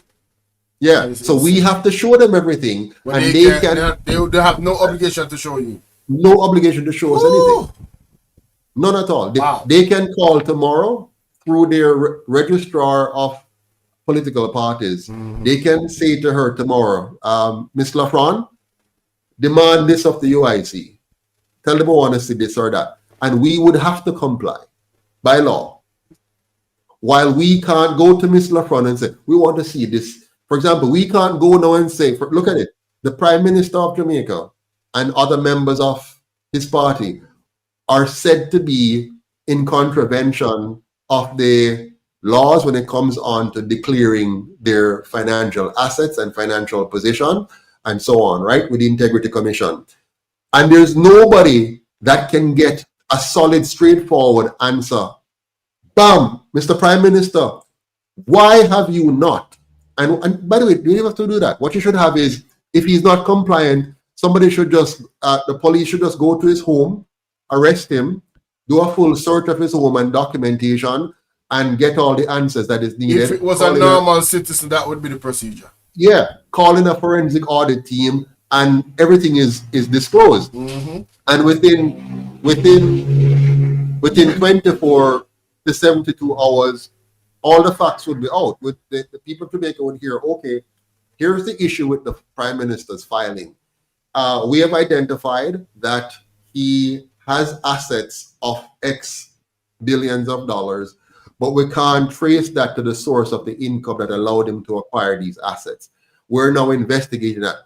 On interviewing the Prime Minister, he was unable to give us satisfactory answers. And as such, we had no recourse but to arrest him and to confiscate his assets. And we're now combing through all the details to see if we can put the pieces together.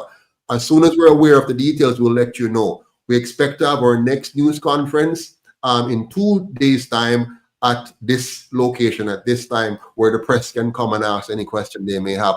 We'll have a full publication in the Gleaner or whatever newspaper, whatever it is, saying this and this and this. That's what should be happening. Right. But that doesn't happen. 2.5 years later. For me, and for the UIC, we get no mercy. Right. That's a good thing still. At least they can. No, I'm not saying that's not a good thing. No, what I mean is, yeah, your situation is transparent. I'm not saying it's a good thing that theirs is not. I'm saying it's a good thing. They can't accuse y'all of nothing. Y'all is on the up and up. You know what I'm saying? Unlike them, their whole situation of corruption is just, there's just so much allegations about money missing, trillions of dollars in multiple industries, billions of dollars missing. Yeah. I mean, if that's not a red flag or red flags, I don't know what is. Just off a vote of confidence, these people should be out the door. All right, we have no confidence. You should leave all whatever amount of y'all that's on that side. You gotta go. You haven't declared your assets. You have put a gag order on everybody so they can't talk. We don't have no confidence in a group of people like that leading the country. You need to go. Yeah. Period. Yeah, but Jamaican people are so dormant and they're so quiet, and they're afraid as well because they express these things like they really are afraid of coming out and saying. Well, here's the problem, Bolo. Here's the problem. The majority of the Jamaican people are in a precarious position. Think about it. Most Jamaicans are struggling every day to make ends meet. True. So they don't have the time or the patience or even sometimes the competences to go try to figure all of this out. Mm-hmm. So what they have done over the years, they have relied on a few of us there are some people, for example, who are professors in the universities, some who are, upper income individuals who have gone to university and colleges and whatever. Some are lawyers, some are doctors, whatever. So they're relying on those persons now to step up. And guess what? Those persons, for the most part, are all aligned with the two major political parties. And so they're in and most of them, by the way, are engaged in some form of corruption, meaning when their party is in power, they get certain favors. I'll give you an example, a simple example. It's very simple. Let's say you were an economist. You know, you went to school, you got your economy degree, you did your PhD, you wrote a couple of books. But the truth is, you know, in Jamaica, you're not going to make much money. Even though you are economist, whatever, you can get a job, yes, with Statin or whatever, and you can make a little bit more money than the average person. Yeah. But you're not going to really make it big. But guess what? If you connect yourself with one of the party, the leader of that party may appoint you to the Senate. Right. Now that you're appointed to the Senate, you now get airtime. People get to see you. You're up on TV now. You're being made visible as a senator. Remember, no, you're appointed to the Senate just because you're attached to the party, because you get tight with the party, and the party see that them can use you. Maybe you're bright, maybe you're articulate. You follow me? Right. And you're a young economist or whatever. So they say, hey, man, we can use the boy, man. So that's how you get your push in a life now. And the push up on the front, you can start talking, get more interview on TV and so on.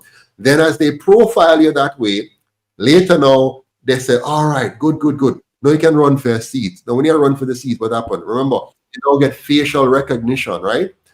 Name recognition and all of that. So now you are put up there. Throughout all of this, you are now becoming a creature of the corruption system. So your morals are declining along the way, declining. So by the time you even get elected as an MP, you have no morals left. You have sweet talk. You still can talk sweet, you know. You still can pretend like you care about the poor, and you can say all the nice things and whatever. Basically being politically correct. Yes. And then now, when you remember, the PSOJ oligarch going back, you know. So you're going to get their money now, and the party back you and stuff, and you're going to get elected now. So now you're elected as an MP. Who you working for? You're not working for the people. You're working for the PSOJ oligarchs and the party that back you, and them backing you is also them keeping you there, because the only reason you're going to get a block of votes is because you're a JLP or a PNP. Yeah, your loyalty would be to that person because they're the one that opened the doors for you. Absolutely. And remember what's happening to you. You cannot, if you are an independent candidate, you're working for every single vote from 1 up to 10 to 20 to 100. If you're a candidate for one of these two parties, the moment you hit the ground, you have a block of votes already. You follow me? Yeah, that's fact. Just by association. So the people who go and vote for you, they're not even voting for you because you are the smartest person or the most able person. They're voting for you first and foremost because you belong to them party. So if you come to my constituency or Northeast St. Elizabeth, if you're a Labourite, you're sure of at least 3,000 to 5,000 votes. You're sure already of that. If you're a PNP, you're sure of about 5,000 to 6,000 votes right off the bat. Damn. You don't have to do nothing to get that. You just have to put on a green shirt or an orange shirt. If you're a UIC, you're not guaranteed. The only vote you're guaranteed is your own. The one, right? Yeah, you're starting from base level. Some zero. You have to work for it. Remember, and the work is near impossible because guess what? Remember, these two guys now coming in, right, from the green or orange, they're coming in already with 18 to 20 million dollars backing them. You follow me? Yeah. So between the two of them, that's already $40 million on the ground working against you immediately.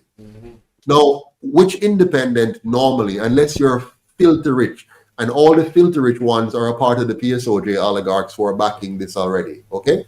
So unless you're filthy rich, you're not coming with $20 million.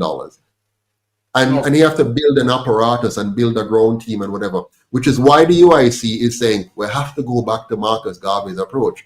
What did Marcus Garvey do? Marcus Garvey convinced the people, and it was easier back then than now to convince them. I'll tell you why.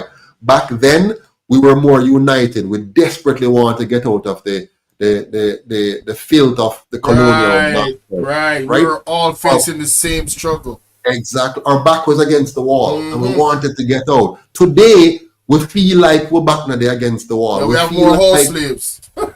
Yeah, we're now comfortable to some degree, and now we're just looking for a handout. Who can give it the most handout? You know. So, but we have to go back to Marcus Garvey time, and we have to crowdfund again. We have to convince ourselves that listen, what we have to do now, we have to come together. We have to build a membership organization. 1, 2, 3, 10, 1,500, 3,000, 10,000, 100,000, 500,000, and we have to now put our little chupons back like Marcus Garvey, $250 a week, you know, or $1,000 a month, and build a war chest now. So when we have our 63 candidates going into their constituency, they're going in there with the money and the people behind them. We have 5,000 supporters, and we have millions of dollars that we have pooled together to make sure we'll win. Now, when we win, what happened, Bolo? Look at this. Now we have control of the House. Now we have control of the Senate. And we can use that power now to completely dash with the colonial system and bring in the new system designed by the UIC and say bye-bye to the Governor General, bye-bye to the Crown, give back the Jamaican people their land, remove all the laws and regulation that's suppressing small business and protecting big business, and open up our economy from the bottom up and raise our people up, change our education system so that our people learn through knowledge, through education, put in a real money system and get rid of the fake fiat currency money that we have and put real money in, get rid of the bauxite and bring back solid organic farming, build a community tourism industry, and make Jamaica a country that's the envy of the world. Man, shout out to Ike Love. Hey, say you listening while working. I appreciate you. You was over there when I was on Mr. Patterson's platform. You would support me. You know, one of my supporters, he came over there. I appreciate you. But if you didn't hear me say it, big shout out to you, V Mac and Beautiful One, for pulling up. Y'all was in the chat. Shout out to Sharon Bernard. Salute to you. And everybody else watching, man. Armando Black, salute. Philly Yachty Vibes, salute.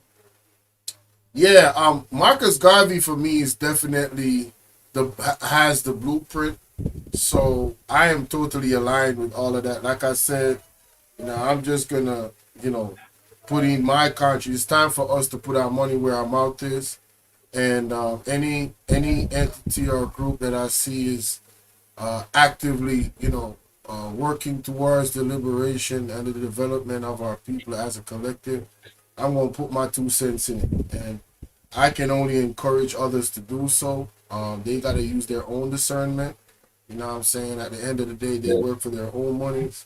I'm just saying, if we as Jamaicans really look at it, especially if you're a party person, you go out and you spend $30,000, $40,000, $50,000 on alcohol, money that you'll never get back. Can y'all take some of the percentage of that and put it in something that's actually going to help our children's children? That's all I'm saying. You know, well said. That's all well I'm saying. Said. Just take a percentage of that. Just, you know, it's a small. Yeah, I think it's worth it. So let's plant those seeds. I really want to thank you for coming up. I ain't going to be on here that long. You know what I'm saying? I'm going to wrap up. So the UIC president, again, taking his time out, ladies and gentlemen, to come on the platform and speak to us. Thank you, sir. Take care. All the best. All Appreciate right, it. my brother. All right. That's what I'm talking about. Shout out to the UIC president.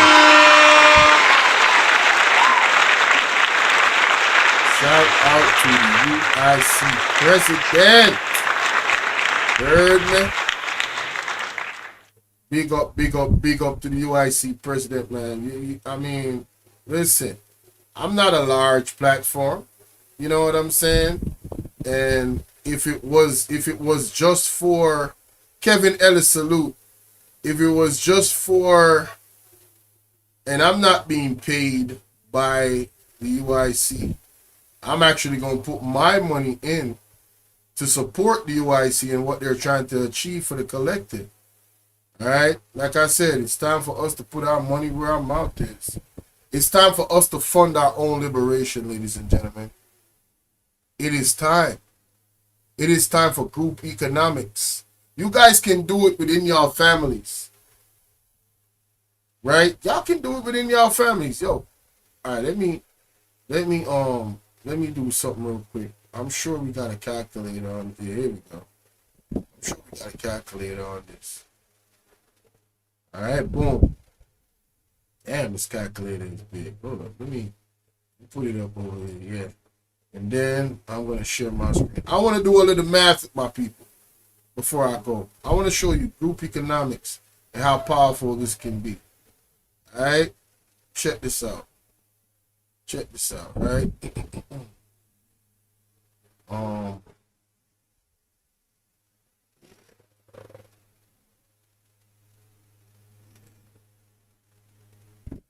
See, put it over here. I gotta put it up more. Some of the parts of it is blocking. Shoot. See. I think you guys should be able to see that in its entirety. Yeah, I think you guys can see that in its entirety. You are needed. You are a needed platform. Thank you so much, Phoenix. That means a lot. That means a lot. You know, I have to tell you, you know, seeing people appreciate and understand what I'm actually trying to do here, that really means a lot. All right.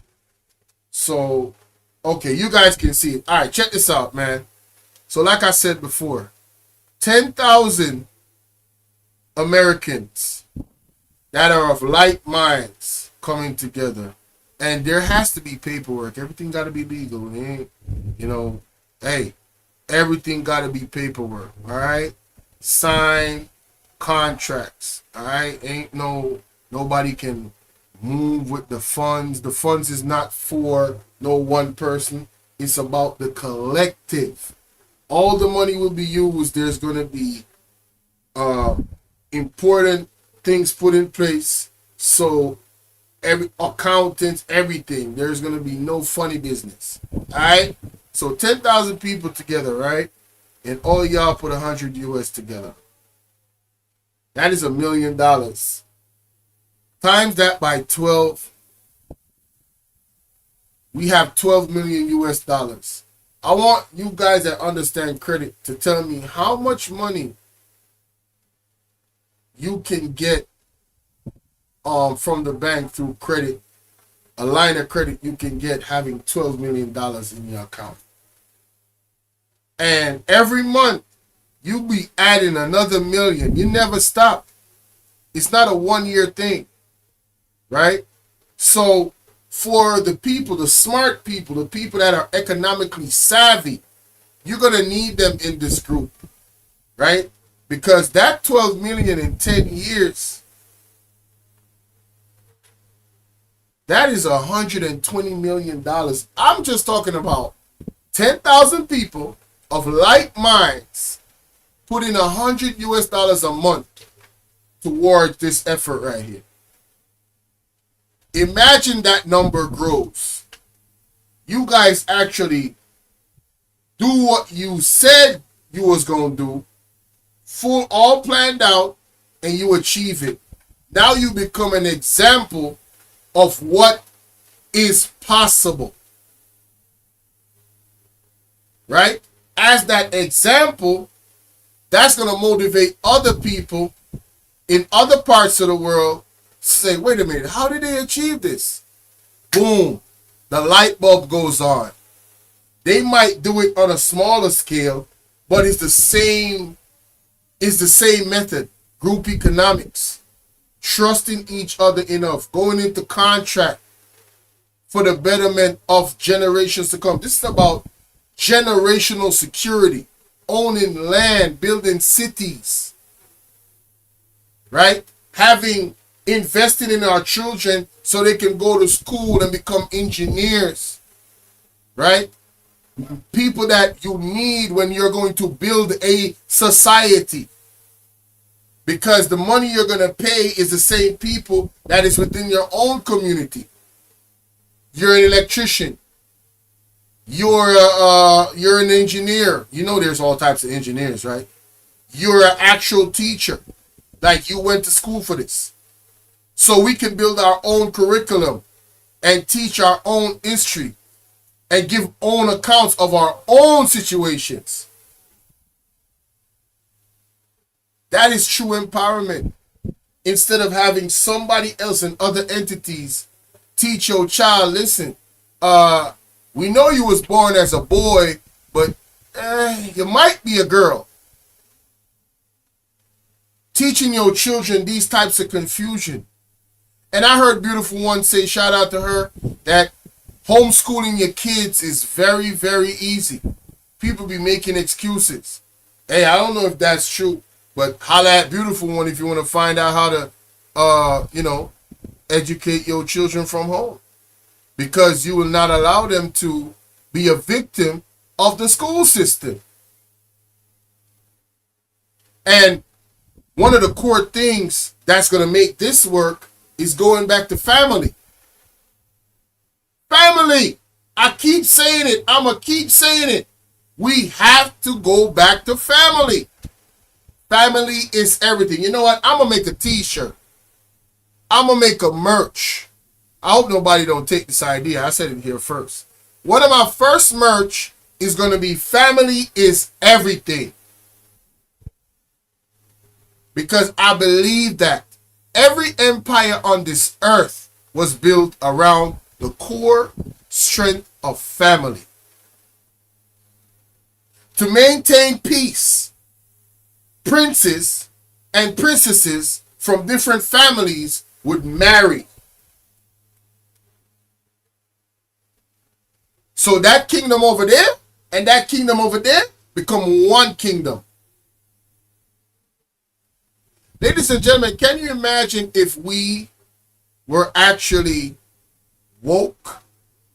And let's increase that number to 100,000 American people coming together and saving $100 a month. $10 million a year. 10 million. I'm sorry. $10 million a month. My bad. I'm off of the calculation, y'all. $10 million a month. Y'all would access $10 million immediately. Not to use the raw cash. You don't use your own cash. That's not what rich people do. No, boo-boo. You silly wabbit. Tricks of kids. You're going to borrow money from the bank and take your time to pay them back. Meanwhile, from the same situation, the same trust, you're going to be adding money into the kitty. You're going to be adding money to the kitty, y'all. Right? You're going to be, and listen, there's multiple ways you could do this. You could have multiple different accounts on multiple different banks. So you could have multiple loans. My mind works how it works, y'all. I'm not a professional. I'm just saying. There's people out there smarter than me. Get these people within the circle to figure out how to do this legally. I'm telling you, $10 million a month? 10 million? That's 120 million a year. And in 10 years, you know how much money that is? Multiply that by 12. My bad. I'm apologizing. 120 million. Multiply that by 10. That's $1.2 billion in 10 years. How many of all by ourselves is looking at $1.2 billion to access, to do anything for our families and be a part of anything like that's powerful? Unity is strength. If we really want to come from under the foot of our oppressors, it is time to look within, y'all. It is time to look within. I'm telling y'all right now. Alright? I'm not no hero. I am a regular Joe. Like I said, I'm not the smartest person in the world. But when I see things that make sense, and I can tell this person is genuine, and this person really wants to actually have us grow and their actions proved it, I'm going to stand behind that individual. I'm not going to try and reinvent the goddamn wheel. No. Y'all see what they call it? Is it oh my God. The group, the black group. What's it called? Black Lives Matter. Y'all see what they did? Y'all see what they did, right? There's ways to structure things so we learn from those mistakes. This is where education comes in. I cannot stress this enough. All right? We got to be educated. We got to take the time out. Yo, time is of the essence. It is time to move. It is time to move. Oh, yeah. I've spoken to people in Jamaica about this. I'm just talking about y'all and showing y'all because I've spoken about this. This is what Jamaicans as well. My Jamaican people. $1,000 a day is $14,000 a week.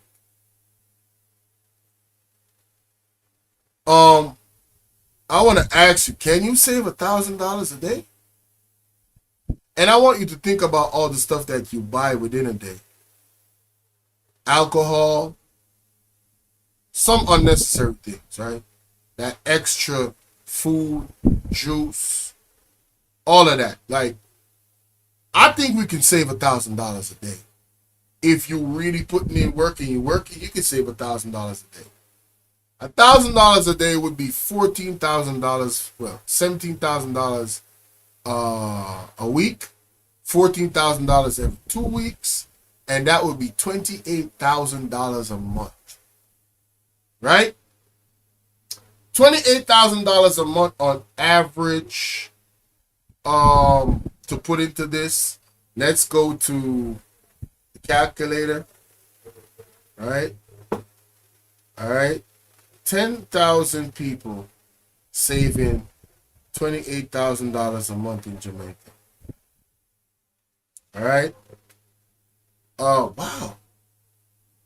What is that? Is that real? Hold up. Wait. Am I tripping? What? That can't be right. So, damn. So, 10,000 Jamaicans saving $28,000 a month. This is $1,000 a day, y'all. Some of the months is 31. But we're gonna stay on average of 28. $28,000 a month being saved by 10,000 people is 280 million. I don't think y'all hear me though. I really don't think y'all hear me though. 280 million. Do you know what we could do with that type of money in the bank and then actually use that money as leverage for credit? Ha! Hold up. So wait, we're going to multiply that by 12. God damn, hold up. Wait a minute. 3.6 billion Jamaican dollars. Oh my God. Are you kidding me?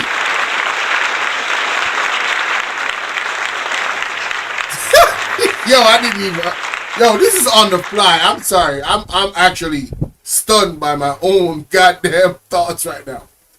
3.36 billion. I said billion. Y'all can't tell me that you don't have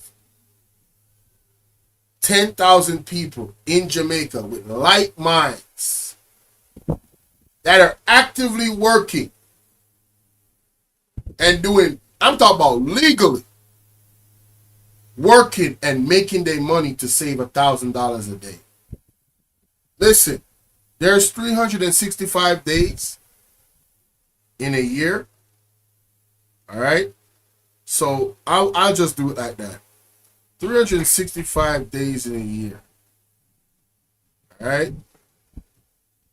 And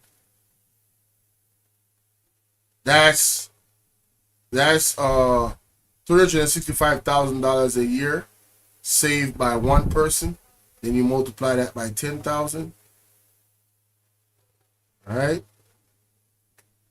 3.65 million. Billion. 3.65 billion dollars. What are we talking about?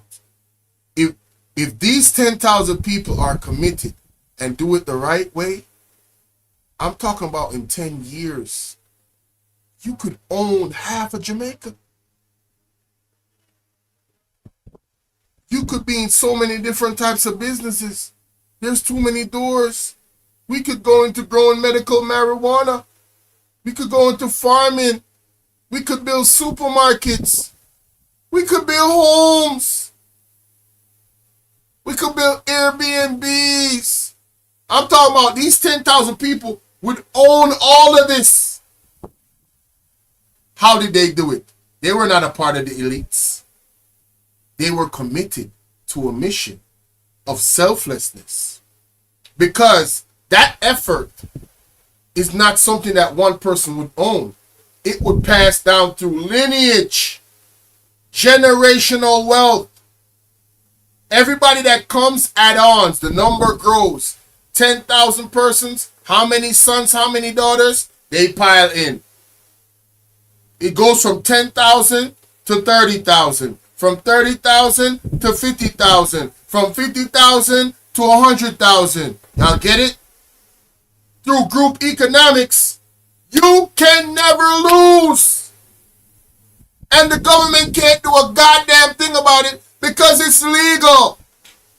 The only way they can infiltrate something like that is if y'all become greedy. Because it's not about you, the singular person, owning anything. It's about you, the collective, owning all of it. Of course, everybody is going to achieve having their own home and being comfortable and all of that. Eventually, it's going to take time for all the 10,000 to get there. You're talking about 10,000 homes now. But my God, you talk about building your own, owning that business, working in the business. Say you're an electrician. Say you're a farmer. The same money is going to pay you from the business that you own. Come on, man. Somebody talk to me, man. I don't think y'all hear me, though. The same business that you own, as a collective, you're going to work. You're creating your own job that's paying you. I don't think y'all hear me. Is somebody listening to me? Is this thing on? Am I muted? Am I boring y'all? You own your own business and your business is paying you. And that same money, remember, you're going to still put your $28,000 a month. Everybody. That is a requirement. That $28 a month is always going in, baby. And as somebody that has joined the lineage and a part of the contract that grows, it's a commitment. When somebody passes, that goes down to the lineage. It is honored forever. Like a treaty. Hello. Like a treaty. That embodiment of an agreement. That power of an agreement. That goes through generations. There are people out there educated that can simplify this, lay it down to show you how it would work 100%. To prevent any greedy people from trying to tear it down. I'm telling y'all, it's more than achievable. It is more than achievable. But I've been on here 2 hours. I should have been ended this, but it goes how it goes. I know somebody is live. Man, I'm sweating. God damn.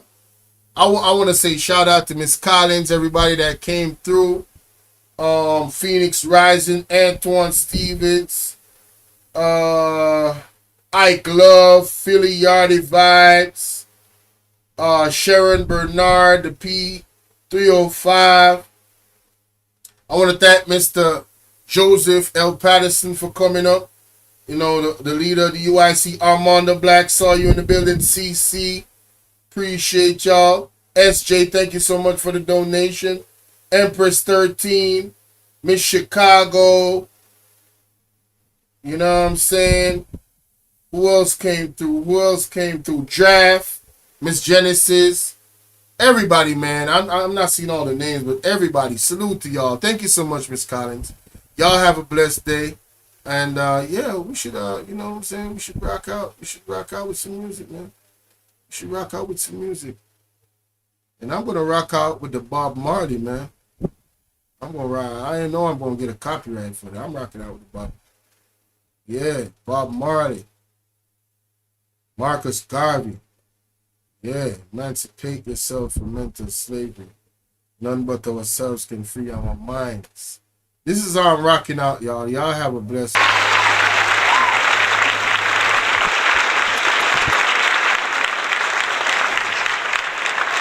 Again, thank you all for your time. Thank you guys for giving up your time. Special shout out to SJ for the donation.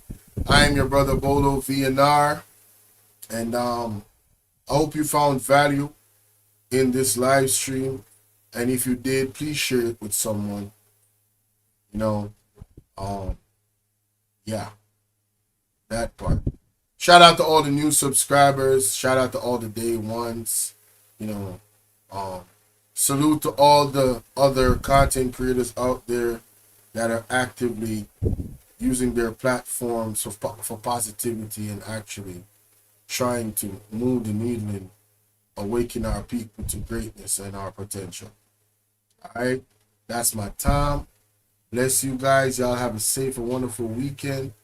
Shout out to my brother Ballhead Wayne in the building, goddammit. Us Ballhead brothers got to stick together, man. Salute to you, Ballhead Wayne. You know what I'm saying? Salute, man. Always, you know what I'm saying, consistent supporter of the platform and many other platforms. I appreciate you and many others do, bro. All right, you guys have a wonderful day, a wonderful weekend. Y'all be blessed, man. Until the next one. All right?